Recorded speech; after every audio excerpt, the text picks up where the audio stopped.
As we open tonight's witnessing circle, we acknowledge the indigenous inhabitants of the land where we gather, including the Cherokee, Chickasaw, and Shawnee peoples. To recognize the land is an expression of gratitude and appreciation to the Native Americans who have lived, worked, and stewarded the beautiful and rich bluegrass landscape from time immemorial. I'm Lisa Adkins, President and CEO of Bluegrass Community Foundation, and it's my honor to welcome you to this witnessing circle where we will mark 3 milestones. First, the removal of 2 Confederate statues from Lexington's Old Courthouse Square on October 17, 2017. Second, 1 year of public engagements and activities, including this witnessing circle, led by Reimagining Cheapside, a partnership of the Community Foundation, the City of Lexington, Hensley State Farm Agency, and Take Back Cheapside. Reimagining Cheapside formed after the removal of the statues as a collaborative initiative to help reimagine our public square by focusing on equitable city-building principles and community engagement. And third, the daylighting of city archival records dating back more than 200 years, which document the sale and transactional information of enslaved people who were forcibly brought to Lexington and deprived of the value of their intellect, labor, and ancestral and familial relationships. Tonight presents us with the opportunity for celebration, for education, for remembrance, for honor, and for solemnity. On behalf of the Community Foundation and all the partners, community participants, and volunteers of Reimagining Cheapside, I welcome you and thank you for joining us as a witness. It's my pleasure to invite our Vice Mayor, Steve Kay, to the stage to add his words of welcome from the city.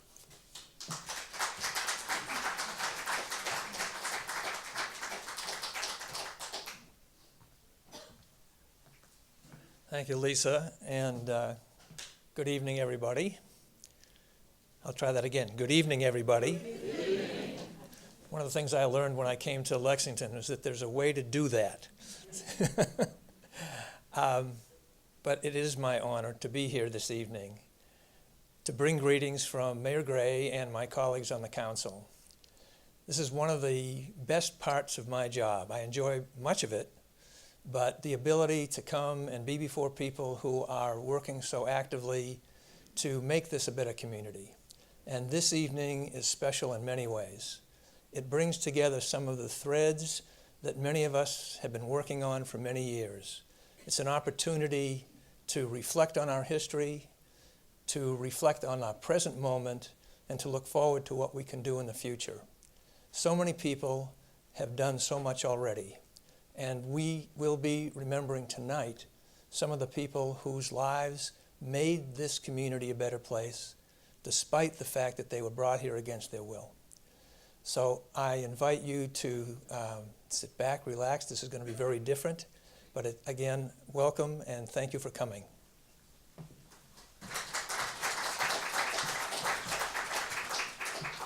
It's my pleasure to welcome to the stage Jay Pitter, author, lecturer, and placemaker.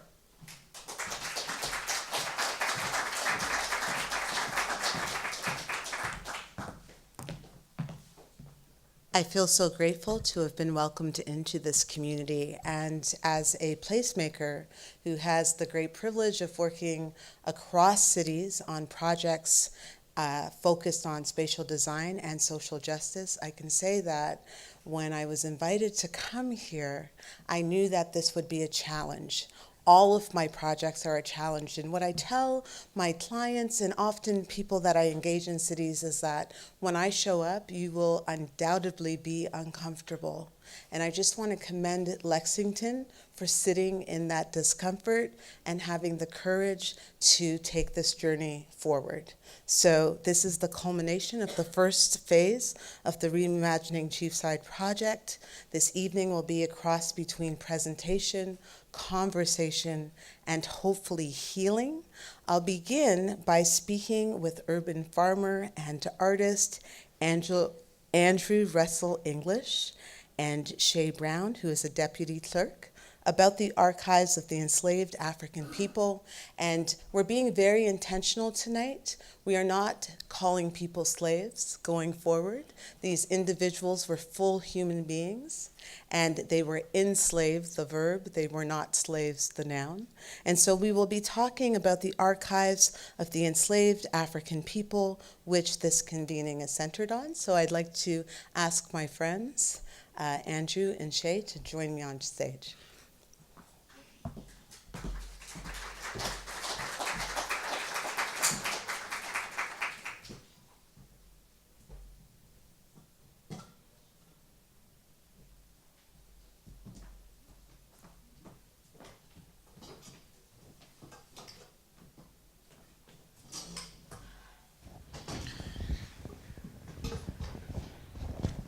Usually, I just said that I make people uncomfortable. I'm a little bit nervous and uncomfortable this evening.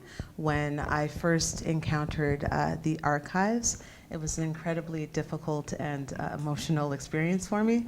So, yeah, a little bit shaky. Andrew, I know that it was a really challenging process to actually daylight these archives. Could you tell us a little bit about this and what motivated you to really pursue every single avenue possible? Sure. So I started with a person who I know personally, who is an archivist at the university. And, really from there, my work was just following up with the people she connected me with. And that list eventually led to Shay Brown. And so, what encouraged me to continue working on that, I think, was a responsibility that I feel, and that I feel that I've been developing since working to help remove the Confederate statues behind my friends Russell Allen and Jabron Thomas. So working behind them really, encouraged me to follow work whenever I see it. Okay. And so, clearly you are not of African American descent. No. You could fool me. So you really seem to have a personal investment in doing this work. Can you talk a little bit about that? Because I think what is beautiful about this story and how we came to the archives is, as you can see, that this labor and this work happened across difference and across race. I feel like, especially as a person who has, been very privileged, who was born white and born male, which, the status quo rewards, I feel like I have even more of a responsibility to work against that in order to contribute in some small way to a community that supports everyone and not just specific folks. Thank you. Shay. Hello. Hi. I know that you and Andrew immediately formed a good working relationship, and I think a bond, because Andrew called me. I was in Toronto, and Andrew said, I have met the most intelligent, supportive man in town, and we've really hit the jackpot. We've found something. So what did you think when you first met Andrew and he was asking about these archives? This blue-eyed blonde hair guy comes in and he wants to dig into the archives. What did you think about that? Well, honestly, when he came in, I knew it would be a challenging task because I've seen the records and seen the information. But him personally, I saw a man that had passion, a man that had a purpose, and a man that had a perspective. What I meant by passion is just what he said. He understood his history and the history of his people and his culture, but he had passion, drive to want to make sure every person is united. Perspective is the fact that he understood history. He wasn't ashamed of it. He wasn't ashamed to embrace it, and wasn't ashamed to be educated more accurately on how to make it better. And purpose is I knew he had some end game, because nobody don't just come in the county clerk's office and won't go dig in dirty books without some type of purpose. And so, okay, so with that, we started digging in the dirty books, as you put it. So can you tell us a little bit more about that process of culling this very painful and complicated history and information that everybody is going to hear tonight? These books are handwritten entries in books that are over 150 years old in your city, not in a museum, not behind glass. This history is here. And can you talk to everyone a little bit about how we were able to get that information and authenticate everything? All right. Well, our job at the county clerk's office is two things that we do. We work on preservation and we work on accessibility. And what I mean by preservation is we keep records, we maintain them, and we restore them when it's needed. Accessibility, we index names, grantor or seller of any type of property, real property ownership. We index those who purchase those properties. And accessibility, we not only do we index it, but we make it available to the public and assist public customers in finding those records. So what you have to do, we have dealing with this enslaved or individuals that were sold. There's options and ways of how you find it. One, by deed. Deed is a type of document that conveys ownership. That not only is there a deed, but there's a mortgage document. And it's not necessarily like the mortgage we have today, in a sense where we go to the bank and take out money and borrow a loan and have to pay it back. But mortgage in this sense is someone had debt from a note, a promissory note, and they had to pay it. And in order to secure that debt, instead of a loan, they had to have individuals as the debt or the security, if that makes sense. And another process is a will. When someone dies, whatever property they own, they can dispose of that property according to their wishes. So at the county clerk's office, under the leadership of County Clerk Donald Blevins, what we do is make sure those records are indexed properly and people can find it. So in the deed, for instance, we have index records. Our deed volume says 1794 through 1903, dealing with the purpose of what we're dealing with. You go to those index records, you search under the owner's name or the purchaser's name. It's what is called cross-index by last name and first name. And once you find that document, that deed or that mortgage per se, you go to the book and you flip through the page that it's on. And you got to carefully read the handwriting.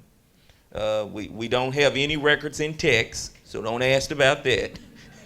These are old records in handwriting, and when you read it, you'll see the entries of names of individuals who were enslaved. Same thing with a will. You go to the person who's deceased, time period of 1793 to 1985 index. You'll search under their name, and you can actually go to their will, because we file the wills after they've been probated. And you'll read in the body of the will different items or different personal property or different land or individuals that were left to their family and left to other people. And that's what our records entail. Great. Thank you for that explanation.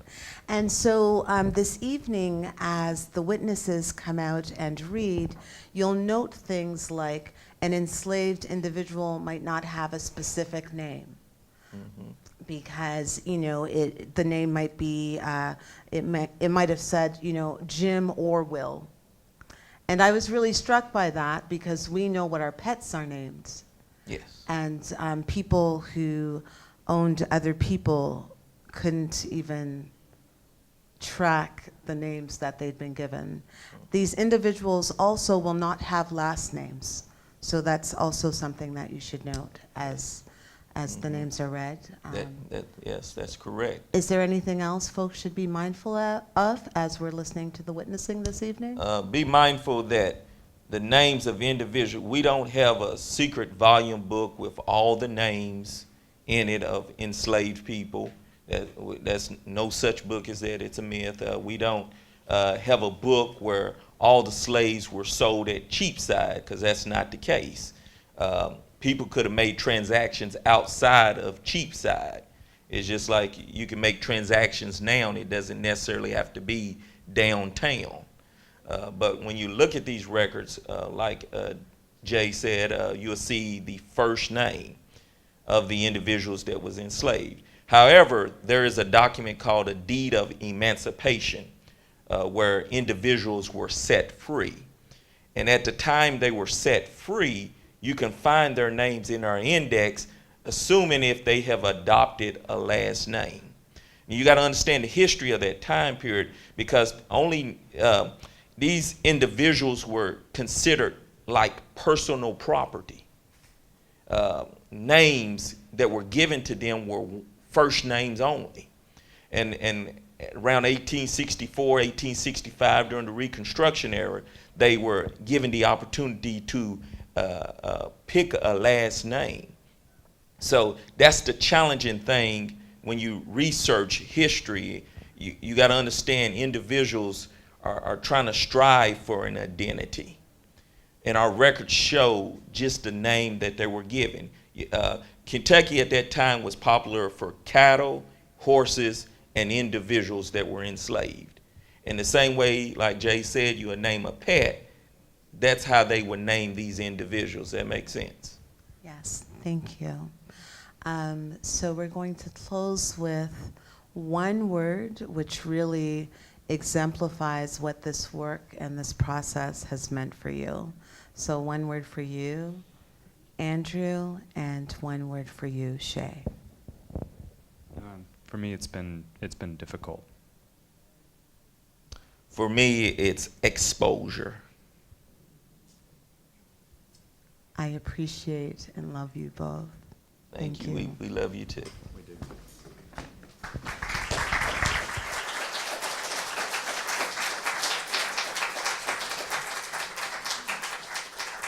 I'm going to ask my friend Riva Russell English to join me, and my friend Lisa Atkins to join me.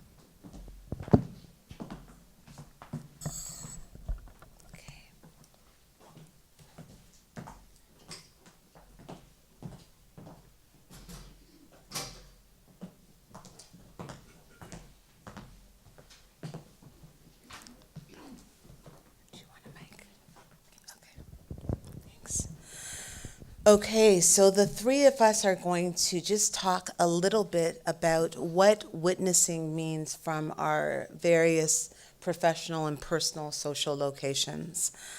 So for me, as somebody who is engaged with spatial design, based on space identity theory, place is not simply a geographic location or concept or idea. Space and place is actually deeply ingrained in how we understand ourselves, how we understand each other, and how we understand our location in the world. And when I say our location in the world, I don't mean simply our physical location, but it's how we understand what is actually possible for us. And so when people struggle with understanding why sites with fraught histories have so much deep meaning to people, it's never simply about a thing like a statue or a monument. It goes deeper than that. Those symbols tell us not only who we've been or who we are, it tells us who we are allowed to be in the world. It either gives us permission to become our full selves, or it keeps us only a fraction of ourselves, and in this case, second-class citizens. And so that's very important to understand about place. Place holds our stories and our aspirations. And due to technology and social movements, we now know all of the fraught stories behind so many sites, indigenous sites. There's so many histories around sites with indigenous communities, LGBT plus communities, sites around folks who had mental health issues. There was a time in our history where we locked folks away like they were criminal, and then when they died, we would have them forced labor to dig the graves of other people who had mental health issues, and those graves had zero honor. And I've worked on projects where entire graveyards of people who were depressed or who had schizophrenia were just transformed into dog parks. And so we're seeing a lot of contestations around the ways in which we are building on top of public space. And we're amid some of the most an unprecedented degree of development in cities today. And cities tend to love a community garden or a farmer's market or a great big fancy statue. We want to make pretty things. We cannot move forward and make pretty things until we bear witness to complicated and an ugly past.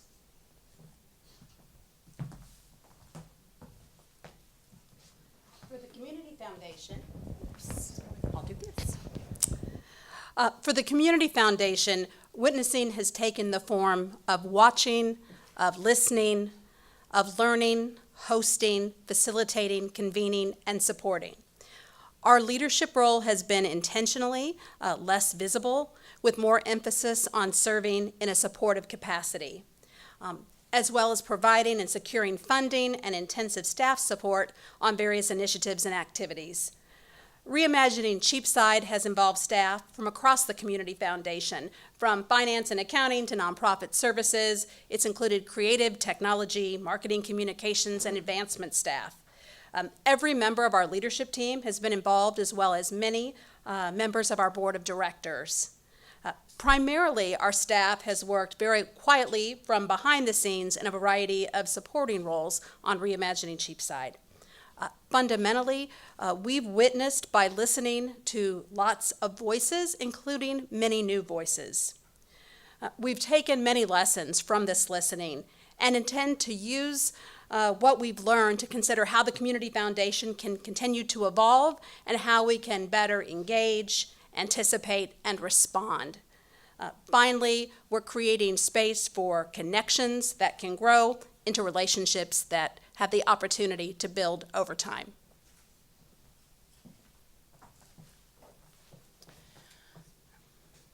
A witness is a complex word. A witness can be a person, a document, even a pile of stones erected as a marker.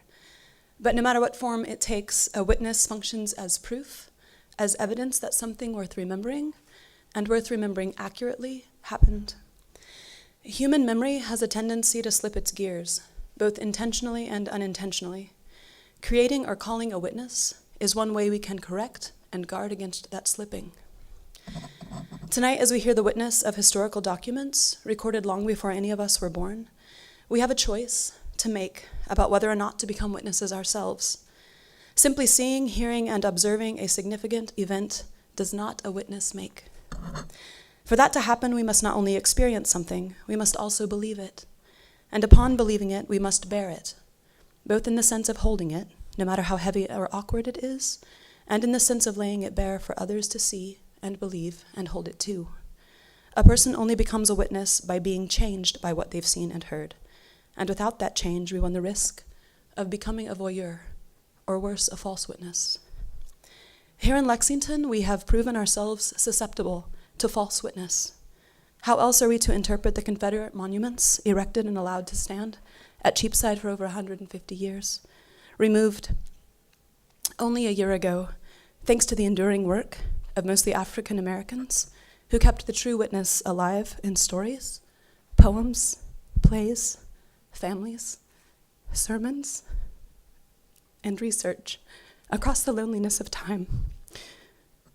Finally joined here in recent years by the loud and pressuring witness of a grassroots movement that saw hundreds of our fellow citizens transformed, no longer able to bear such monumental falsehoods on such sacred ground.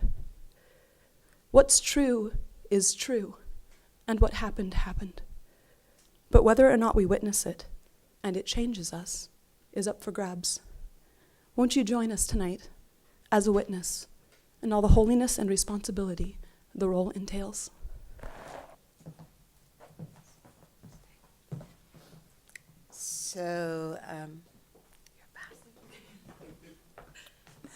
So we are going to, with that, start our witnessing circle. I'm going to ask that you turn off your telephones if you haven't already done so. This is not performance, so we're going to ask that you don't applause. And I'm going to encourage you to breathe through this. This is not always going to be comfortable. And to be clear, this process isn't about you showing up to feel badly or to feel guilty. It's about standing together as a community in courage and truth. With that, I'm going to ask all of our witnesses to come on stage.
Ms. April Taylor is a leader and organizer.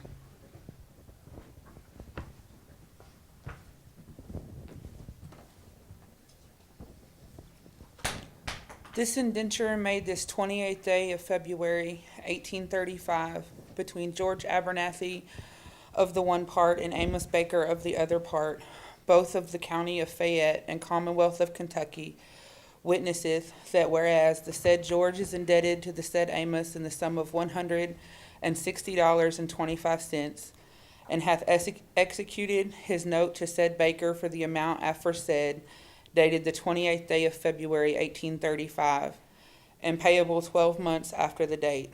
Now, in order to secure the payment thereof, the said George doth by these presents grant, bargain, sell, and convey all his right, title, and interest in or to a Negro girl named Elizabeth, to have and to hold unto the said Baker and his heirs forever in trust, and on this condition, that if the said George shall fully pay off and discharge the aforesaid note on or between the 15th day of March, 1836, then this deed shall become null and void, otherwise to remain in full force and virtue. Deed Book, Volume 11, page 65, February 28, 1835. Ms. Michelle Hollinshead is a business owner and consciousness raiser, and Ms. Nancy Barnett is a former business owner who has transitioned into activism.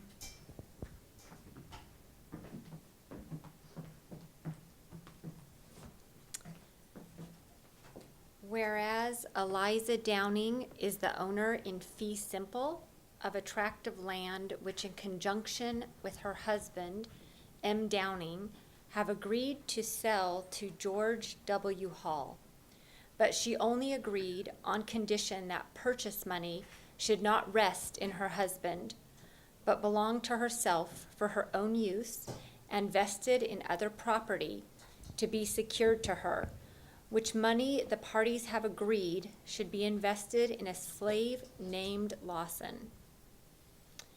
Aged about 21 years, the property of said M. Downing and the title invested in Albert Allen, selected as trustee for said Annalisa. M. Downing doth sell and deliver and convey to Albert Allen, said slave Lawson, to hold the same for the exclusive use of the said Anne Eliza Downing during her life, and to pass to whomsoever she shall appoint at her death, with power to said Allen, with the consent of Anne Eliza, in writing to sell said slave, and vest the proceeds in other property to be subject to the same trust limitations and powers as are here prescribed in regard to the slave Lawson. Deed Book, Volume 33, page 450, June 21st, 1857.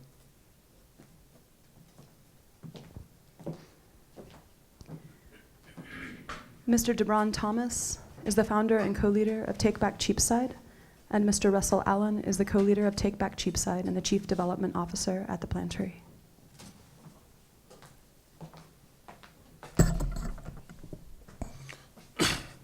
Peter Alexander mortgaged to me in trust for Jane Lyle, a certain Negro man slave named Charles, aged about 22 years, at and for the sum or price of $500. And whereas that said sum of $500 was this 7th day of June, 1821, truly paid, and thereby releasing the said boy Charles from said mortgage or lien.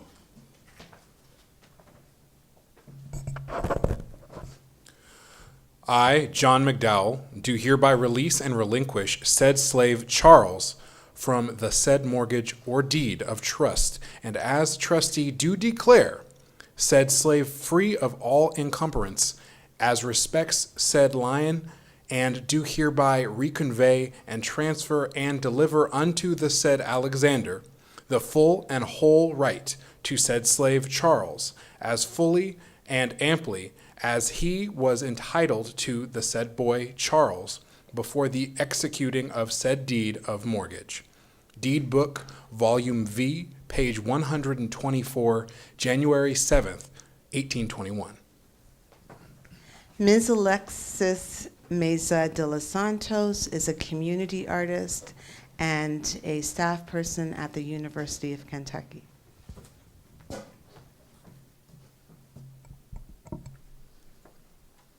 Know all men by these presents that I, Robert Alexander, of the state of Kentucky and Fayette County, have given and do this day give unto John Garrison, my son-in-law, of Jessamine County and state aforesaid, 2 Negroes, a girl named Nellie and a boy named Willis, to be his lawful property and the property of his heirs after him forever. Deed Book, Volume U, page 330, September 16, 1820. Mr. Sean Gladding is an author, pastor, gardener, father, and husband. Know all men by these presents that I, Peyton A. Jenkins, have this day bargained and sold, and do hereby bargain, sell, and convey unto John Alford all my right and interest in, and to the slave estate of my late father David Jenkins. Said slaves are 6 in number, to wit, Mary, Anne, Mahala Ann, John, Janet, Isham. My mother, Martha Jenkins, holds an estate in said slaves for life, for and in consideration of the sum of $114 to me, paid in hand in full, of all claims said Alford has against me. Deed Book, Volume 25, page 563, January 22nd, 1848. Mr. Glenn Brown is the Deputy Chief Administrative Officer at the city and an inspiration. Know all men by these presents that I, Robert Alexander, of the state of Kentucky and Fayette County, has given and do this day give unto William Campbell, my son-in-law of Shelby County and the state aforesaid, 2 Negroes, boys, one named Levi and the other Thomas, to be his lawful property and the property of his heirs after him forever. Deed Book, Volume V, page 3, October 13, 1821. Ms. Rebecca Webb is the co-founder and President and CEO of Community Inspired Solutions. I, Robert S. Abbott, for and in consideration of the sum of $200 and 2 promissory notes, one for $165 and one for $55, do sell and convey and transfer unto the said Elizabeth Jane Ford 4 Negro slaves, to wit, a woman named Margaret and her 3 children, Cassa, Millie, and Eliza Jane, which slaves are now in my possession, but subject to her order. Deed Book, Volume 26, page 227, January 12, 1850. Mr. Patrick J. Mitchell is an accomplished multidisciplinary artist. I, James Remnick of Ross County, state of Ohio, for the sum of $320, to me in hand, hath bargained and sold unto George Adams of Lexington and state of Kentucky one Negro woman named Clara, about 26 years of age, hereby warranting and conveying the said woman Clara to said George Adams, and warned the said woman Clara to be entirely free of disease, blemish, and defect whatsoever. County Court, Volume D, page 1, January 5, 1809. Ms. Hoda Shalash is a community activist and student. I, James M. Adams, have borrowed from my sister, George Ann Adams, a sum of $1,500, for which I do hereby put in mortgage to her my slaves. Millie, aged about 38 years, Amelia, aged about 8 years, Amanda, aged about 2 years, Dudley, aged about 14 years, and Frank, aged about 12 years. Deed Book, Volume 15, page 50, April 1st, 1838. Dr. Eunice Beatty and Mr. Anthony Beatty, boundary breakers and mentors to many. I, Robert Adams of Fayette County and the Commonwealth of Kentucky, for and in consideration of the sum of 525 pounds current money of Kentucky, do grant and bargain, sell and convey unto Joseph Adams all the property viz. A Negro man named Peter, about 28 years of age, 3 copper stills at present on my premises on the town fork in the county of Fayette. Likewise, all my coopering tools and farming utensils, 1 wagon, 10 heads of horses, 32 heads of cattle, 8 heads of sheep, likewise all my household furniture.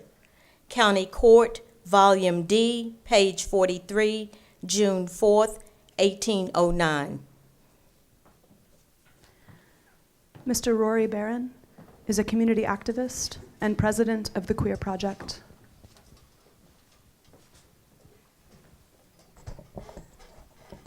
Whereas Polly Adams is indebted to Joseph Putnam in the sum of $61.31 for money advanced and paid as her surety, and is also indebted to Mrs. Amelia Brand in the sum of $147.20 on an account for goods, and one William H. Timberlake is bound for her another surety on a replevin bond for $21. Witnesseth that for consideration of $1 in hand, paid Polly Adams hath bargained and sold to said Putnam, Brand, and Timberlake a Negro woman slave named Charlotte, about 40 years old. The title to said slave is warranted good against all claims. To have and to hold said slave to them said Putnam, Brand, and Timberlake, their heirs and assigned. Subject, however, to the following conditions, that if said Adams shall well and truly pay off and discharge said debts and bonds, then this indenture to be void, but otherwise remain in full force and virtue. Deed Book, Volume 15, page 179, July 10th, 1838. Dr. Sonja Feast Price is a scholar and diversity and inclusion thought leader.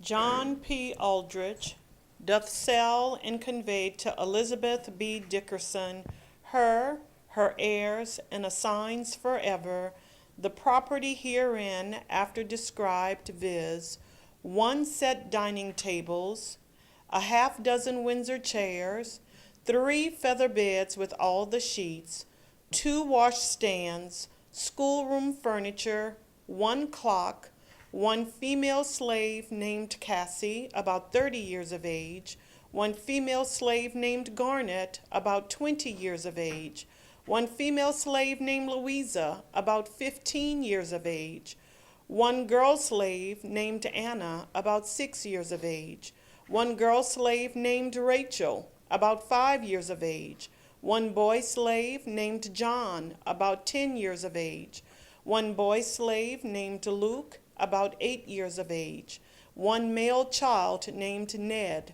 about 4 years of age, by estimation of the value of $3,000. Deed Book, Volume T, page 460, May 16th, 1820.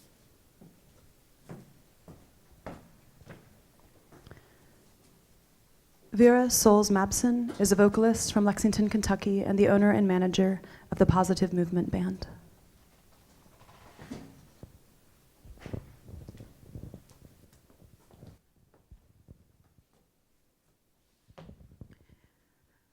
I was born by the river in a little tent. Oh, and just like the river, I've been running ever since. It's been a long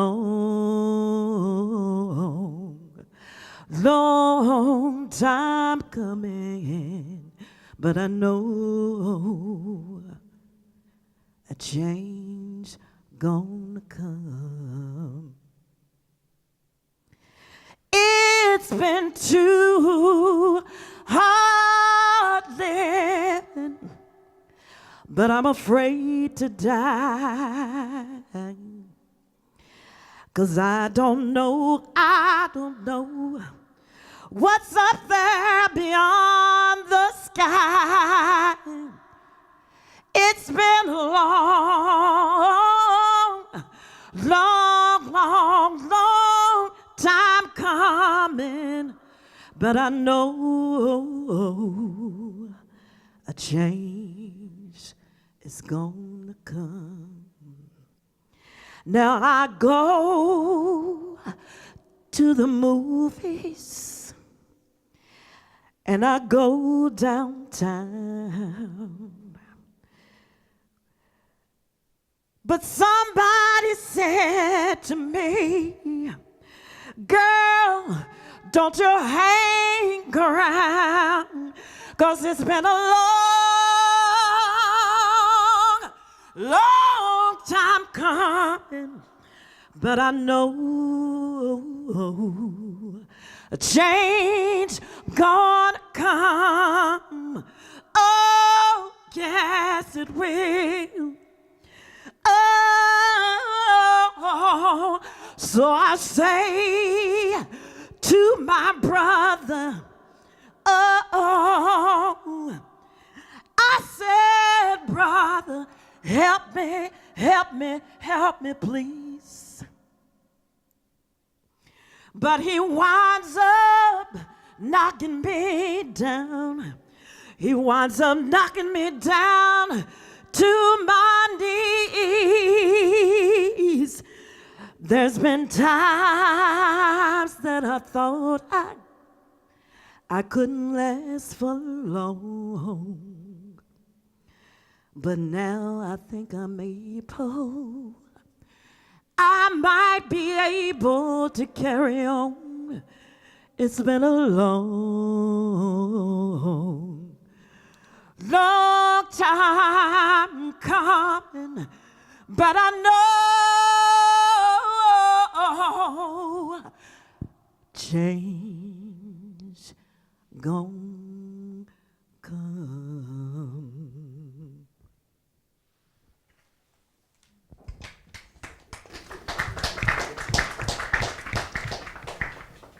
So we're going to, may I get the house lights up, please?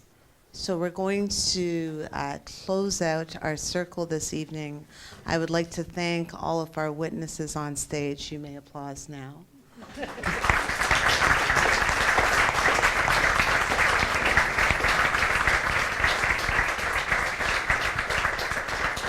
We're going to close out our circle, and I'd like to invite anyone who would like to join us on stage to close out to come up at this time.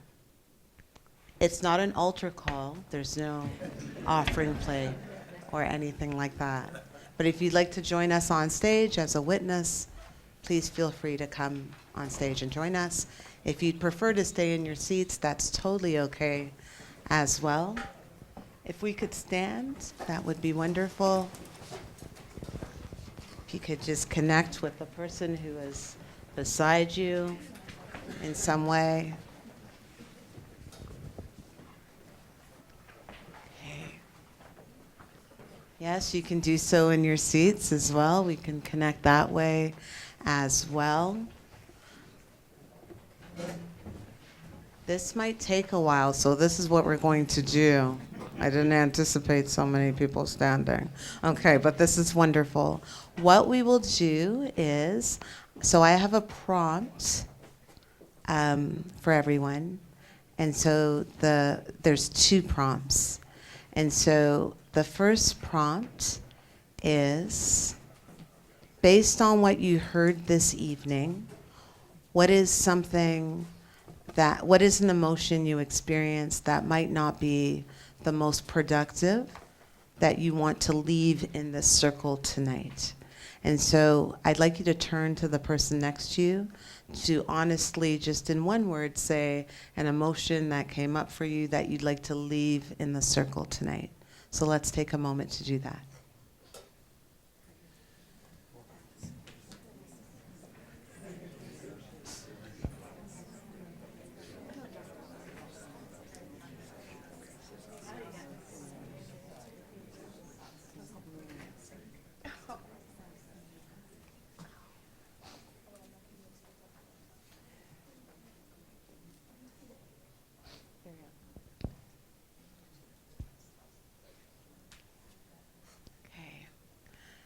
And this is perhaps the most important prompt. Having heard what you heard this evening, what is something that you might bring out into the world, into your city, when you leave here? What is something that you'll take out into your city with you?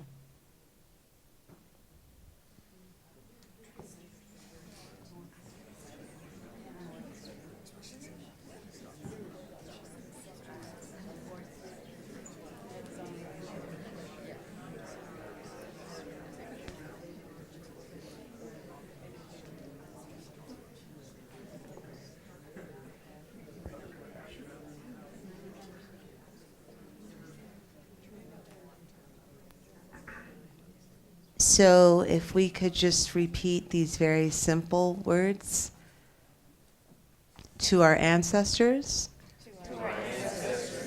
We see you. We love you. And our actions will honor you. Thank you very much for coming out tonight.